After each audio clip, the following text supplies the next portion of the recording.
Salamlayıram sizi, əziz bacılarım, əziz qardaşlarım. Xoş gördük hər birinizi. Rəbbin lütfü, Rəbbin sülhü hər birinizin üzərində olsun. Amin.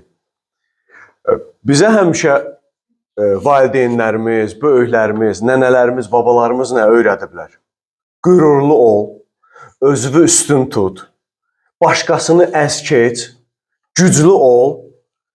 Bizə həmişə bu sözləri, bu fikirləri öyrədiblər. Amma bugün mənim oxuyacağım müqəddəs kitabdan ayə bu fikirlərin tamamilə əksidir. Əslində, məntiqlə düşünəndə yaxşı şeylər öyrədiblər, düzdürmü? Bəlkə biz də övladlarımıza, biz də yaxınlarımıza, dostlarımıza bu fikirləri demişik. Məntiqlə düşünəndə düz öyrədiblər, düzgün bizə xüsusiyyətləri öyrədiblər. Qorxma, o kimdir ki, sən filankəsin oğlusan, sən filankəsin qızısan və yaxud da nə bilim nə. Amma Rəbbin kəlamı, Allahın sözü biz insanların məntiqinin əksini söyləyir.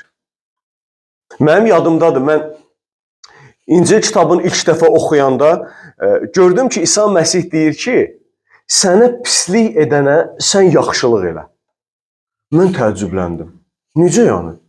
Belə şey olar. Hələ arxasınca oxudum, gördüm İsa Məsih deyir ki, sənə lənətləyənlərə xeyir dua ver. Səni incidənlərə dua elə. Hələ arxasınca lap dəhşətlisi. Bir üzvə kim şillə vursa, o birini çevir ki, birini də oradan vursun. Bu sözləri mən ilk dəfə eşidəndə, ilk dəfə oxuyanda çox təəccübləndim. Çünki bunu bu ağlımla qəbul edə bilmirdim. Heç vaxt bu şeyləri eşitməmişdim. Və yaxud da heç vaxt bizə nə böyüklərimiz, nə nənələrimiz, nə ağsaqqallar bu şeyləri deməmişdilər. Bu şeyləri öyrətməmişdilər ki, kim bir üzvə ay bala, ay oğul, kim səni vursa, denən ki, birini də buradan vur. Bizə bu şeyləri deməmişlər və buna görə də bizə bu şeylər qəribə gəlirdi. Şəxsən mənə qəribə gəlirdi. Və mən bunu qəbul edə bilmirdim. Ki, belə bu düzgün deyil axı. Amma əziz bacılarım, qardaşlarım, Rəbb mənə öyrətməyə başladı. Rəbb mənə bildirdi ki, mən insanları sevirəm. Bu da sevginin xüsusiyyətləridir. Hansı ki, sənə lənət edənə xeyir dua ver. Hansı ki, səni sevməyən üçün dua elə. Hansı ki, sənə pislik edənə yaxşılıq elə. Deyir, insanları əbədi qazanmağın ən güclü yolu məhz sevgidir. Ona görə Allah dedi, dediklərimə əməl et. Mən də dedim, baş üstə. Çalışıram əməl edim. Çətindir. Çalışırıq əməl edək. Amma Allah istəyir ki, biz bunlara əməl edək. Bilirsiniz, tarixdə Fransa imperatoru Napolyon Bonaparte İsa Məsih haqqında belə bir fikir deyib. Deyir, Makedoniyalı İskəndər, Yuli Sezar, Böyük Karl və mən öz gücümüz ilə imperiyalar qurduq. Yalnız İsa Məsih öz imperiyasını sevgi üzərində qurdu. Və indi milyonlarla insan onun üçün ölməyə hazırdır. Fikir verin, budur sevgi. Budur Allahın sevgisi ki, onun padşahlığı əbədidir. Və bu gün də, tək o dövrdə Napolyon sağ olanda yox, bu gün də milyonlarla insanlar İsa Məsih üçün ölməyə hazırdır. Bəli, İsa Məsih öz padşahlığını əbədi olaraq sevgi üzərində qurub. Gəlin müqəddəs kitabdan Filippinlərə 2-ci fəsil 3-cü ayədən 11-ci ayəyə qədər oxuyaq və görək sevginin başqa hansı xüsusiyyətləri var. Heç bir işi özünüzü göstərərək və lovğalıqla etməyin. Qoy hər biriniz itaətkarlıqda digərini özündən üstün saysın və yalnız öz mənfəətini deyil, başqalarının da mənfəətini gütsün.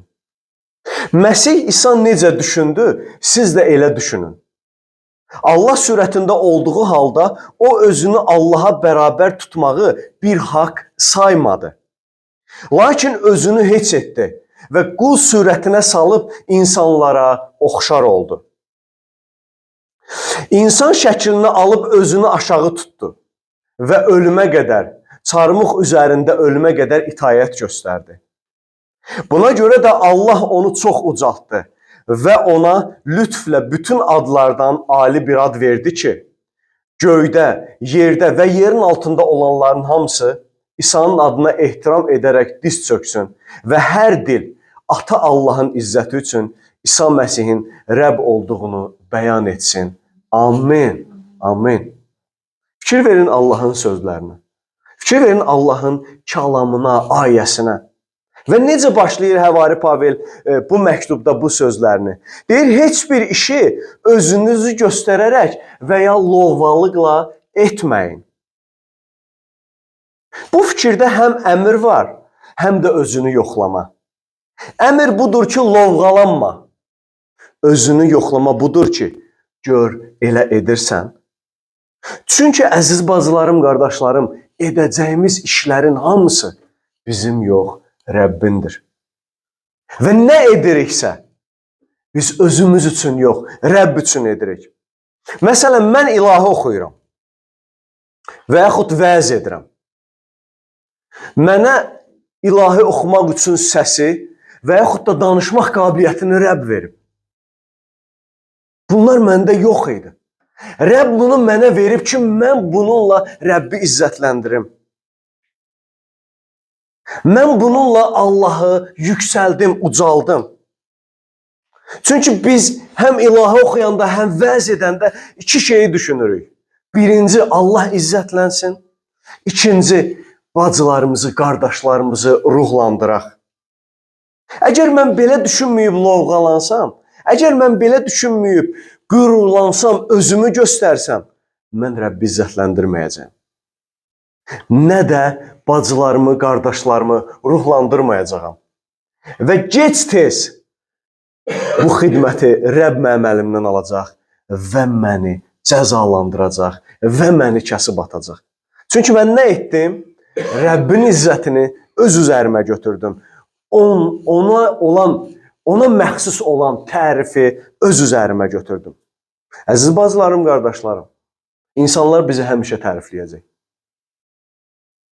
Bu yaxınlarda mən ilahı oxudum. Bir neçə insan yaxınlaşdılar mənə. Tərif sözləri dedilər. Və dedim, bütün izzət Rəbbə olsun. O dəqiqə çalışdım ki, o fikirləri özümdən uzaqlaşdırım. İnsanlar bizi tərifləyəcək.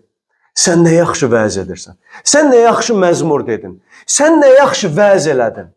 Sən nə yaxşı dua elədin. Ay bacım, ay qardaşım. Sən nə yaxşı müjdə verdin. Sən nə yaxşı bu kəlamı açıqladın. Biz çox gözəl, aydın başa düşdük. Amma unutmayaq, İblis həmişə aktivdir. İblis istəyir ki, Allahın məxsus olan izzəti biz öz üzərimizə götürək. İblis istəyir ki, həmişə bizi qürurlandırsın, lovğalandırsın ki, mən 2 kəlmə dedim, tövbə elədilər. Mən bir dənə vəz elədim, 100 nəfər insan İsa'nı qəbul etdi. Bir dənə yaxşı ilahi oxuyan varsa, o da mənəm. İblis bunlarla həmişə bizə hücum edəcək ki, biz lovğalanaq, biz özümüzü göstərək. Allahı yox. Ona görə Həvari Pavel burada deyir ki, ehtiyatlı olun, diqqətli olun, lovğalanaraq, özünüzü göstərərək heç bir şey etməyin. Matthew Henry deyir ki, qürur Məsihçi sevgisinin ən böyük düşmənidir. Mən çox vaxt qardaşlardan xahiş eləyirəm ki, hansısa bir hadisəni danışanda, əgər o hadisədə mənim adım varsa, deyirəm, xahiş eləyirəm, mənim adımı çəkməyin.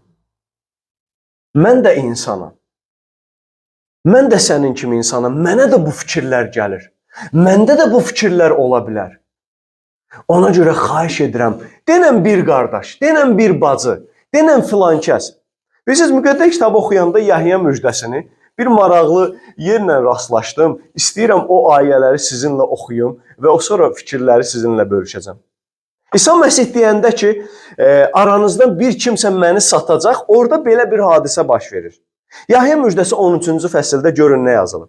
Deyir, şagirdlərdən biri İsa'nın sevimli şagirdi onun köksünə sığınmışdı. Şimon Peter həmin şagirdə işarə etdi ki, kimin barəsində danışdığını ondan soruşsun. Həmin şagird İsa'nın sinəsinə əyilərək ondan soruşdu. Ya Rəbb, o kimdir ki? Bilirsiniz burada maraqlı fikir nədir? Bu məktubu Yahya yazıb. Və orada oturan da Yahya idi. Və İsa'nın sinəsinə sığınan da Yahya idi. Və İsa'dan soruşan da Yahya idi. Amma o öz adını burada vurğulamır. Demir, mən Yahya İsa'nın sinəsinə yaxın oturmuşdum. Birdən Peter oradan soruşdu ki, Yahya İsa Məsihdən soruşdur, kimdir o? Yahya burada öz adını gizlədir, öz adını çəkmir. Yahya da insan idi. Nə olsun Rəbbin sevimli şagirdi? Nə olsun illərlə ibadət edirik? Nə olsun yaxşı vəz edirik? Nə olsun yaxşı müjdəliyirik? Hər an qürurlana bilərik. Hər an lovğalana bilərik. Hər an iblisin bu tələsinə düşə bilərik. Əziz bacılarım, qardaşlarım, diqqətli olaq. Hər bir şeydə, xüsusən xidmətdə, vəz edəndən sonra, ilahi oxuyandan sonra, müjdələyəndən sonra, sənin vasitənlə kimlərsə iman edəndən sonra və yaxud da dua edəndən sonra, məzmur oxuyandan sonra, insanlar səni tərifləyəndə diqqətli olaq, əziz bacılarım, qardaşlarım. Və sonra Həvari Pavel davam edərək nə deyir? Deyir, qoy hər biriniz itayətkarlıqda digərini özündən üstün saysın və yalnız öz mənfəətini deyil, başqalarının da mənfəətini gütsün. Amin. Çətin ayədir.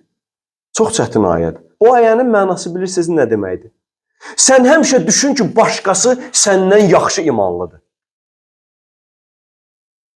Sən həmişə düşün ki, başqası səndən daha yaxşı müjdəliyir. Sən həmişə düşün ki, başqası səndən daha yaxşı vəz edir. Başqası səndən daha yaxşı ilahi oxuyur. Başqası səndən daha yaxşı məzmur oxuyur. Başqası səndən daha yaxşı dua edir. Başqası səndən daha çox Rəbbi çox sevir. Başqası məndən daha yaxşı edir. Mən yox. Kəlam bizə bunu deyir. Deyir, itayətkarlıqda başqasını özündən üstün say. Denən, o məndən daha çox Rəbbə yaxındır. O məndən daha çox itayətkardır. Mən ondan yox. Çətindir, hə? Bəli, həqiqətən çətindir. Mənə də çətindir. Hamımıza çətindir. Belə düşünmək, bu cür yaşamaq və bəzən də bunu dilə gətirmək. Ki, qardaşım, sən çox gözəl vəz elədin. İçin bəlkə də istəmir. Çətindir. Amma edə bilərik. Edə bilərik Rəbbin köməkliyini. Və yaxud da kəlam yenə deyir ki, öz mənfəətini yox, ancaq mənə, mənim olsun, mənə gəlsin, mən əldə edim, bu mənimdir. Yox, başqasının, başqa bacımın, qardaşımın mənfəətini düşün ki, qoy o da qazansın, qoy ona da çatsın, qoy o da əldə etsin, qoy o da qabağa getsin. Allahın kəlamı bizdən bunu istəyir. Yoxsa mənəm, mənim olsun, mənim olsun. Allah bunu istəmir bizdən. Əziz bacılarım, qardaşlarım. Bizə İsa Məsih kəlamda bir fikir deyir. Deyir, sən nə üçün qardaşının gözündə çöpü görürsən, amma öz gözündə tiri seçmirsən? Öz gözündə tir ola-ola qardaşına necə deyə bilərsən ki, qoy gözündəki çöpü çıxarım. Ey ikiyüzlü, əvvəlcə öz gözündən tiri çıxar. Onda aydın görərsən ki, qardaşının gözündəki çöpü necə çıxarmaq olar. Bəli, çox vaxt imanlılar bu vəziyyətdə olur. Özümüzü görmürük, amma başqasını görürük.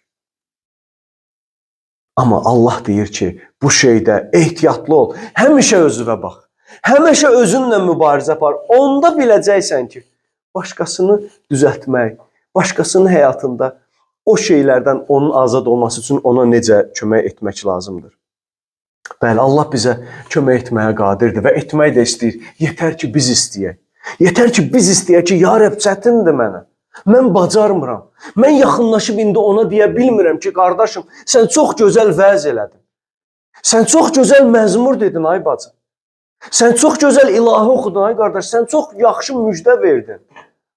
Mən deyə bilmirəm. Mən bunu bacarmıram, mənə kömək et, ya Rəbb. Mən dəyişilim. Allah bunu sənin üçün, mənim üçün etməyə qadirdir. Yetər ki, sən istə. Pavel davam edərə bilirsiniz, nə deyir bu ayələrdə? Deyir, Məsih İsa necə düşündü, siz də elə düşünün. Bunu tək Filipinlərə demir. Bunu bugün bizə deyir. Allahın sözü bugün sənə, mənə, bizə aiddir. İsa Məsih necə düşündü, elə düşünün. Bilirsiniz, bir dəfə bir qardaş yaxşı bir fikir demişdi. Deyir ki, bir işi etməmişdən qabaq, həmişə düşün ki, indi İsa sənin yerində olsa, o necə edərdi? İsa mənim yerimə olsaydı dünən qəzəblənməzdi, amma mən qəzəbləndim. İsa mənim yerimə olsaydı mən yalan danışmazdım, amma mən yalan danışdım. İsa mənim yerimə olsaydı zina etməzdi, amma mən zina etdim. İsa mənim yerimə olsaydı ikiyüzlülük etməzdi, amma mən ikiyüzlülük etdim. İsa mənim yerim olsaydı qorxmazdı, amma mən qorxdum. Mən aldatdım. Bəli, Allahın sözü deyir, İsa Məsih necə düşünürsə, elə düşünün. Və mən də deyirəm, ya Rəbb, yalvarıram sənə, mənə kömək elə.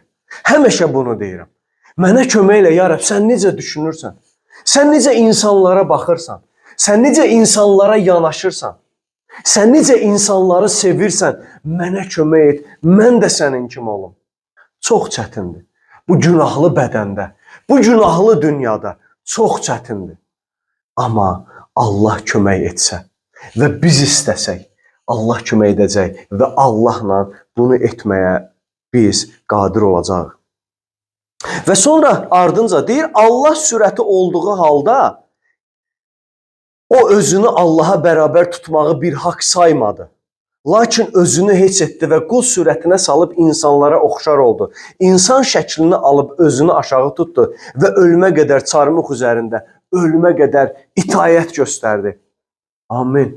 Bu ayə məni heyran eləyir. Bu ayə İsa Məsih haqqındadır. Bayramda Ramil pastor bu haqda danışdı. Bu möhtəşəm ayədir, qüvvətli ayədir, heyran edici ayədir. Bəli, İsa Məsih bunu etdi. O Allah olduğu halda sənə və mənə görə insan oldu. O ağa olduğu halda sənə və mənə görə qul oldu. O yüksək olduğu halda sənə və mənə görə özünü aşağı tutdu.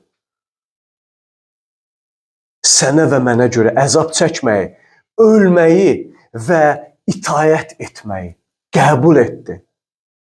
Bütün bunları İsa Məsih ona görə etdi ki, çünki o səni sevir. Çünki o bizi sevir və buna görə o hər şeyə razı oldu. Yetər ki, bizi xilas etsin və istəyir ki, o bunu etdiyi kimi, o bu cür düşündüyü kimi biz də edək. Lazım olsa hər şey edək ki, insanları xilas edək. Bilirsiniz, bu yerdə Həvari Pavelin bir fikri yadıma düşür. 1 Korinfillər 9-cu fəsildə yazıb bu fikrini. Deyir, Yahudiləri əldə etmək üçün Yahudilərlə Yahudi kimi davrandım. Mən qanun altında olmasam da, qanun altında olanları əldə etmək üçün qanun altında olanlarla qanun altında olan kimi davrandım. Özüm Allahın qanunundan kənar deyil, Məsihin qanununa tabeyəmsə də, qanundan kənar olanları əldə etmək üçün onlarla qanundan kənar olan kimi davrandım. Zəifləri əldə etmək üçün onlarla zəif kimi davrandım. Hər hansı bir yolla bəzilərini xilas etmək naminə hər kəs üçün hər şey oldum. Bunun hamısını müjdə uğrunda, onun bərəkətinə şərik olum deyə edirəm. Bilirsiniz, burada Həvari Pavlin bir sözü mənə çox toxundu. Deyir, hər kəs üçün hər şey oldum. Yetər ki, onu əldə edim. Yetər ki, onu qazanım. Yetər ki, o iman etsin. Yetər ki, o xilas olsun. Mən zəif olum, mən alçalım, mən gedim, mən bağışlayım, mən sevim, mən qəbul edim, mən zənkurum, mən yazım, mən axtarım. Yetər ki, onu əldə edim. Və Pavel edirdi də. Çətindir. Çox çətindir. Amma Allah hər birimizə kömək etsin. Allah hər birimizə öz gücündən, qüvvətindən versin ki, biz də bu şeyləri edək. Belə yaşasaq, həm sevinç tapacağıq, həm uğur qazanacağıq, həm də çoxlu insanlar qazanacağıq Allah üçün, Allahın padşahlığı üçün. İsa Məsih etdi. Və edəndən sonra kəlam deyir ki, buna görə də Allah onu çox ucaltdı. Və ona lütflə bütün adlardan ali bir ad verdi ki, göydə, yerdə və yerin altında olanların hamısı İsa'nın adına ehtiram edərək diz çöksün və hər dil Ata Allahın izzəti üçün İsa Məsihin Rəbb olduğunu bəyan etsin. Amin. Bu gün belədir. Bu gün belədir. İsa Məsihin qarşısında, onun adının qarşısında milyonlarla insanlar diz çökürlər və həmçinin də biz. Və onun adına milyonlarla insanlar ehtiram edir, hörmətlə yanaşır. Həmçinin də biz. Ona görə əziz bacılarım, qardaşlarım, xahiş edirəm, yalvarıram. Gəlin bu şeyləri etməyə can ataq. Biz can atsaq Rəbb edəcək. Biz can atsaq Rəbb kömək edəcək. Biz istəsək Rəbb dəyişəcək. Ki, ya Rəbb, mənə də çətindir, şəxsən mənə də çətindir. Getmək, zəng vurmaq, axtarmaq, dəfələrlə etmək. Bəzən insan kimi yoruluram, bezirəm. Deyirəm, buna dəfələrlə zəng vurmuşam, dəfələrlə demişəm, dəfələrlə çağırmışam. Çətindir. Amma Allah kömək etsə, biz bunu etməyə qadir olarıq.